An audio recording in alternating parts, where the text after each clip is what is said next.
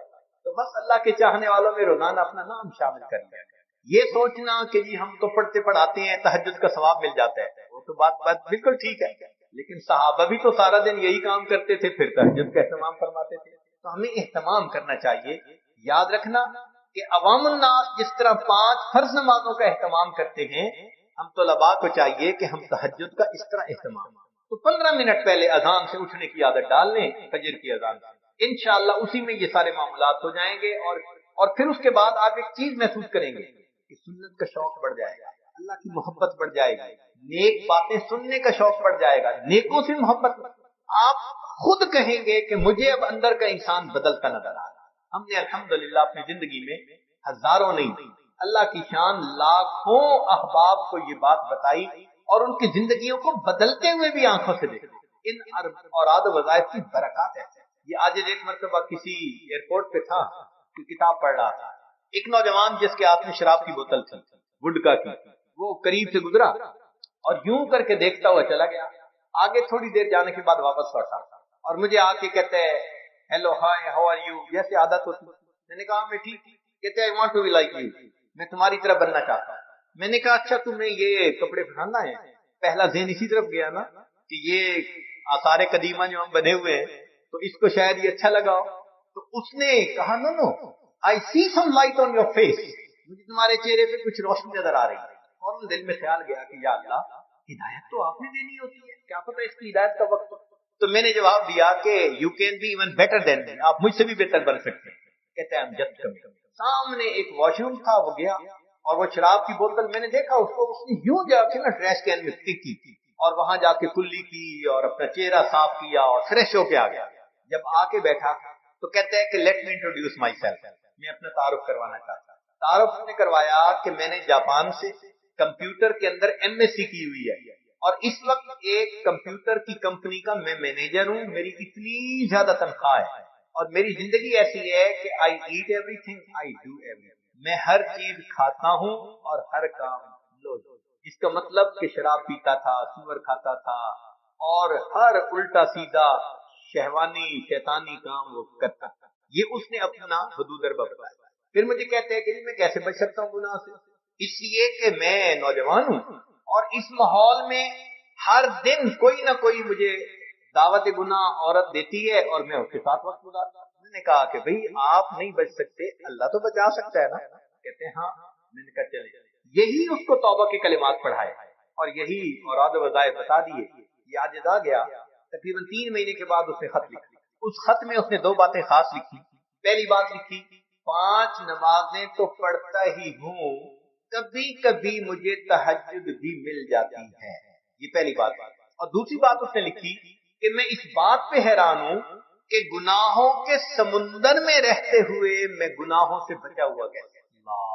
خط کو پڑھ کے یاد آیا ہمارے حضرت فرماتے تھے ہمارے بڑوں کی دعائیں ہمارے گرد پہرا ہے. واقعی بات ایسی ہوتی ہے، اللہ تعالیٰ یوں حفاظت فرما دے. تو آپ ان اعمال کو کریں اور اس کی برکت دیکھیں. اور زمانے طالب علمی میں یہ اسباق زیادہ نہیں ہوں گے، بس یہی رہتے ہیں، اتنے ہی رہتے ہیں. چاہے عربی کا طالب علم دوم کا ہو یا دور حدیث، بس یہی.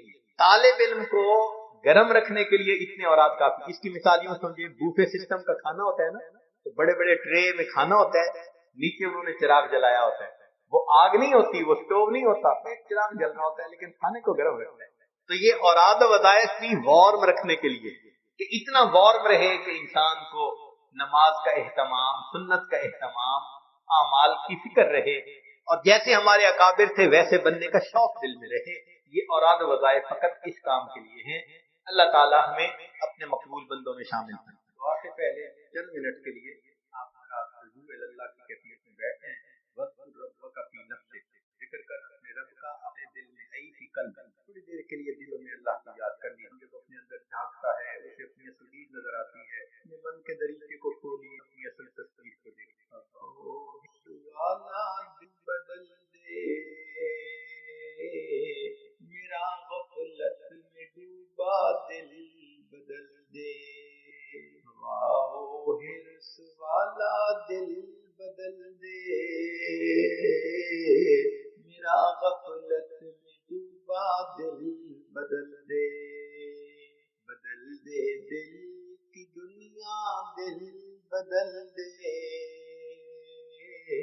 خدایا، فضل فرما دل بدل دے، گنہگاری میں کب تک عمر کاٹوں، گنہگاری میں کب تک عمر کاٹوں، بدل دے میرا رستہ، دل بدل دے، سن میں نام تیرا دھڑکنوں میں، مزہ آ جائے مولا، دل بدل دے، ہٹا لوں آنکھ اپنی ماں سوا سے، ہٹا لوں آنکھ اپنی ماں سوا سے، جیوں میں تیری خاطر، دل بدل دے، ایک ایسا دل ہے سینے میں الہی، جو زندہ بھی ہے مردہ، دل بدل دے، پڑا ہوں تیرے در پر دل شکستہ، رہوں کیوں دل شکستہ، دل بدل دے، تیرا ہو جاؤں اتنی آرزو ہے، بس اتنی ہے تمنا، دل بدل دے، میری فریاد سن لے میرے مولا، بنا لے اپنا بندہ، دل بدل دے، گنہگاری میں کب تک عمر کاٹوں، بدل دے میرا رستہ، دل بدل دے، اے کریم آقا ہم آپ کے عاجز معاف فرما، خطاؤں سے درگزر فرما، عیبوں کی قدر فرما، اللہ ہماری نگاہوں کو پاک فرما، دلوں کو صاف فرما، سینوں کو اپنی محبت سے لبریز فرما، اپنے عشق کی آتش ہمارے سینوں میں پیدا فرما، ہمارے انگ انگ سے اپنے ذکر کو جاری فرما، روح روح سے اپنے ذکر کو جاری فرما، ہڈی ہڈی بوٹی بوٹی محبت پیدا فرما، اللہ ہمیں نماز کی حضوری نصیب فرما، سجدے کا سرور نصیب فرما، قرآن پاک پڑھنے کا لطف نصیب فرما، رات کے آخری پہر کے مناجات کی لذت نصیب فرما، مان حقیقی کی تلاوت نصیب فرما، اے کریم آقا درگزر کا معاملہ فرما، اے رب کریم ہمارے ظاہر کو اپنے حبیب صلی اللہ علیہ وسلم کی سنتوں سے سجا، ہمارے من کو اپنی معرفت سے منور فرما، اللہ جو گناہ ہم نے دن میں کیے معاف فرما، راتوں میں کیے معاف فرما، جو محفل میں کیے معاف فرما، جو تنہائیوں میں کیے معاف فرما، اللہ جو ارادے سے کیے وہ بھی معاف فرما، جو بنا ارادے کے ہوئے وہ بھی معاف فرما، اللہ جو گناہ ہمیں یاد ہیں وہ بھی معاف فرما، جو کر کے بھول گئے وہ گناہ بھی معاف فرما، معصیت کی ذلت سے محفوظ فرما، اللہ ہمیں طاعات کی عزت نصیب فرما، تقوی و طہارت کی زندگی نصیب فرما، اے اللہ سنت کے ساتھ دلی محبت نصیب فرما، اے اللہ آقا صلی اللہ علیہ وسلم کی محبت سے دلوں کو لبریز فرما، میرے مولا ہم دنیا میں ایسے وقت میں آئے پیدا ہوئے کہ آپ کے پیارے حبیب صلی اللہ علیہ وسلم پردہ فرما چکے، اے اللہ جب قرآن پاک پڑھتے ہیں اور آیت سامنے آتی ہے کہ قیامت کے دن کچھ لوگوں کو اندھا کھڑا کر دیا جائے گا، اللہ ڈر لگتا ہے اگر آپ نے اندھا کھڑا کر دیا اللہ ہم محروم ہو جائیں گے، دوہری محرومی سے بچا لینا، اگر یہاں دیدار نہیں کر سکے آخرت میں تو دیدار عطا فرما دینا، آخرت میں تو ان کے قدموں میں جگہ عطا فرمانا، بڑا دل چاہتا ہے اس چہرے کو دیکھے جسے آپ نے والضحیٰ کہا، ان زلفوں کو دیکھے جسے آپ نے واللیل کہا، میرے مولا ہمیں ان کا دیدار عطا فرما دینا، آخرت میں ان کو ہاتھوں حوض کوثر کا جام عطا فرما دینا، اللہ جنت میں ان کے قرب میں جگہ عطا فرما دینا، میرے مولا رحمت کا معاملہ فرمانا. اللہ پوری زندگی اس علم کی خدمت میں ہمیں قبول فرما لیجیے, اس کا نور دلوں میں اتار دیجیے, علم نافع عطا فرما دیجیے, علم پر عمل کی توفیق عطا فرمائیے, اخلاص عطا فرما دیجیے. میرے مولا اپنے اکابر کے نقش قدم پر چلنے کی توفیق عطا فرمائیے. رب کریم رحمتوں کا معاملہ فرما. اللہ جو بے اولاد ان کو نیک اولاد عطا فرما, جو صاحب اولاد ان کی اولادوں کو نیکوکار بنا, اولادوں کو فرما بردار بنا, ماں باپ کی آنکھوں کی ٹھنڈک بنا. جن گھروں میں جوان بچے بچیاں موجود ہیں ان بچوں کے مستقبل کو روشن فرما, ماں باپ کے لیے فرض ادا کرنے آسان فرما. اے کریم مہربانی کا معاملہ فرما. رب کریم جو مقروض ہیں ان کے قرضے کی ادائیگی کی سبیل پیدا فرما, قرضوں سے محفوظ فرما, مرضوں سے محفوظ فرما, ذلت سے محفوظ فرما, قلت سے محفوظ فرما, قلت سے محفوظ فرما. جن احباب نے دعاؤں کے لیے خط لکھے, پرچی لکھی, فون کیے, پیغام بھیجے, اللہ سب کے دلوں کی نیک مرادوں کو پورا فرما. جو احباب آج آنا چاہتے تھے مجبوریوں کی وجہ سے نہیں آ سکے, اللہ ان کو بھی ان دعاؤں میں شامل فرما. اے اللہ جو احباب موجود ہیں ان کے جو عزیز رشتہ دار ان کو یہاں آنے کے لیے کہتے رہے, اے اللہ وہ بھی چاہتے تھے کہ آئے نہیں آ سکے, ان کو بھی ان دعاؤں میں شامل فرما. اے اللہ رحمتوں کا معاملہ فرما. کریم آقا مہربانی کا معاملہ فرما. اللہ ہمارے نفس کو نفس مطمئنہ بنا. اے کریم آپ کے سامنے کوئی جھوٹ نہیں بول سکتا, آپ دلوں کے بھید جاننے والے ہیں. ہماری حالت یہی ہے, رات توبہ کرتے ہیں, دن میں توڑ بیٹھتے ہیں, صبح توبہ کرتے ہیں, شام توڑ بیٹھتے ہیں. اللہ ایک قدم آگے بڑھاتے ہیں, 2 قدم پیچھے ہٹ جاتے ہیں. اللہ یہ شیطان بدبخت اور نفس ہماری راستے کی رکاوٹ ہے. اللہ نفس کو نفس مطمئنہ بنا دیجئے, شیطان سے حفاظت فرما دیجئے. جیسے آپ نے آسمان کو زمین پر گرنے سے روک دیا, اللہ شیطان کو ہم پہ مسلط ہونے سے روک دیجئے. میرے مولا مہربانی فرما دیجئے. آپ ہی نے ارشاد فرمایا ہے اچھے بروں کے ساتھ اچھا معاملہ کرے. اللہ آپ اچھے ہیں اور ہم برے ہیں, اللہ ہمارے ساتھ اچھائی کا معاملہ فرما دیجئے, رحمت کا معاملہ فرما دیجئے. رب کریم نرمی کا معاملہ فرما دیجئے. رب کریم خیر کا معاملہ فرما دیجئے. اگر ہمیں آپ سے دوستی کرنی نہیں آتی, اللہ آپ کو تو دوستی کرنی آتی ہے. اے مالک آپ دوستی فرما دیجئے, آپ ہمیں چن لیجئے. اے اللہ آپ مہربانی فرما دیجئے. اے اللہ اپنی محبت دلوں میں ڈال دیجئے. رب کریم مہربانی کا معاملہ فرمائیے. اے اللہ ماں اپنے بچے کو نجاست میں لچڑا دیکھتی ہے, وہ بچے کو پھینک تو نہیں دیتی, چھوڑ تو نہیں دیتی, سمجھتی ہے یہ تو نادان ہے, بیٹا تو میرا ہی ہے, بچے کو دھو لیتی ہے, سینے سے لگا لیتی ہے. اللہ ہم بھی تو نجاست کے گناہوں کی نجاست میں لچڑے ہوئے ہیں, مگر بندے تو آپ ہی کے ہیں. اللہ ہمیں چھوڑ نہ دیجیے, نفس اور شیطان کے حوالے نہ کر دیجیے. اے کریم رحمتوں کا معاملہ فرما دیجیے, ایک رحمت کی نظر ڈال کے دھو دیجیے, اپنی رحمت کی چادر میں جگہ عطا فرما دیجیے. اللہ زندگی میں کبھی بھی بے سہارا نہ فرما, کبھی بھی بے آسرا نہ فرما, کبھی بھی اپنے در سے دور نہ فرما, ہمیشہ اپنی رحمتوں کی پشت پناہی نصیب فرما. اللہ ہمارے اکابر کی سمی یادگار کو دن دگنی رات چوگنی ترقی نصیب فرما. قیامت تک جو بچے یہاں سے پڑھیں اللہ سب کو اپنے مقرب بندوں میں شامل فرما. رب کریم مہربانی کا معاملہ فرما. اللہ آپ کے حبیب صلی اللہ علیہ وسلم کے سامنے ایک عورت اچانک ننگے سر آ گئی تھی تو محبوب صلی اللہ علیہ وسلم نے اپنی چادر سے اس کے سر کو ڈھانپ لیا تھا. اللہ آج آپ کے محبوب صلی اللہ علیہ وسلم کی امت اقوام عالم کے سامنے ننگے سر کھڑی ہے. اللہ امت کا سر ڈھانپ لیجئے, اللہ امت کا سر ڈھانپ لیجئے, اللہ امت کا سر ڈھانپ لیجئے, اللہ امت کا سر ڈھانپ لیجئے. اللہ مہربانی فرما دیجئے, ہدایت کی ہواؤں کو عام کر دیجئے. اللہ جو اکابر دین کا کام کر رہے ہیں ان کی جان مال عزت آبرو کی حفاظت فرمائیے, ان کا سایہ ہمارے سروں پر دراز فرمائیے. اللہ مدارس عربیہ کی حفاظت فرما, دعوت و تبلیغ کے کام کی حفاظت فرما, جہاں اللہ لوتی اور خانقاہوں کی حفاظت فرما. اللہ ہمارے تینوں حرم کی حفاظت فرما. اللہ زندگی میں بار بار حج عمرہ کرنے کی سعادت عطا فرما. رب کریم وہ کتنے خوش نصیب لوگ ہوتے ہیں، احرام باندھ کے نکلتے ہیں، لبیک اللہم لبیک پڑھتے ہیں، کوئی خلاف کعبہ کو پکڑ کے دعائیں مانگتا ہے، کوئی مقام ابراہیم پہ سجدے کرتا ہے۔ اللہ ہمیں بھی ان میں شامل فرما لیجئے، ہمیں بھی زندگی میں یہ سعادتیں بار بار عطا فرما دیجئے۔ اللہ رزق میں برکتیں عطا فرما، غیر کی محتاجی سے محفوظ فرما۔